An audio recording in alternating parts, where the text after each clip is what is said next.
लोकशाहीचा रणसंग्राम आता रंगात आलाय। बारामतीपासून थेट बंगालपर्यंत मतदारांनी ईव्हीएमचं बटन दाबलंय।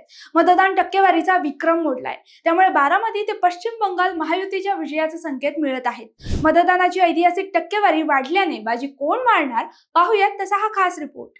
नमस्कार, मी भक्ती, प्रहार न्यूजलाइन मध्ये आपलं स्वागत करते।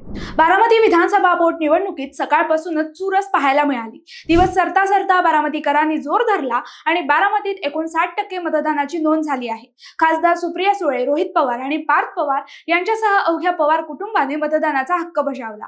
तर राहुरीमध्ये मतदानाची टक्केवारी ही 75% पोहोचली आहे। मात्र ऐतिहासिक मतदान झालं ते पश्चिम बंगाल आणि तमिळनाडूमध्ये। पश्चिम बंगालमध्ये 152 जागांसाठी झालेल्या पहिल्या टप्प्यात तब्बल 92% जास्त मतदान झालंय, तर तमिळनाडूतही 85% विक्रमी टप्पा गाठला गेलाय।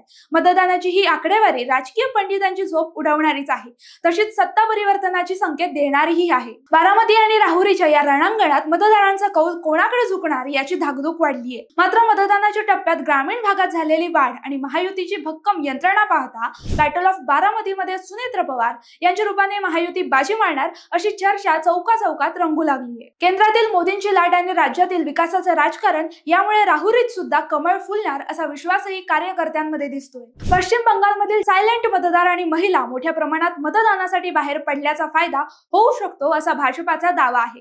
लाट विकासाची की संघर्षाची, उत्तर ईव्हीएम मध्ये बंद आहे। मात्र चर्चा महायुतीच्या विजयाचीच आहे। आता सर्वांच्या नजरा 4 मे कडे लागल्या आहेत, कारण तेव्हाच ईव्हीएम मधून कौल कोणाला मिळणार हे स्पष्ट होईल।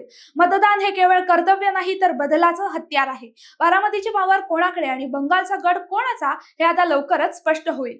माहिती आवडली असेल तर कमेंट्स मध्ये नक्की कळवा आणि असेच नवनवीन व्हिडिओ पाहण्यासाठी प्रहार न्यूज लाईनला लाईक, शेअर, फॉलो आणि सबस्क्राईब करायला विसरू नका। धन्यवाद।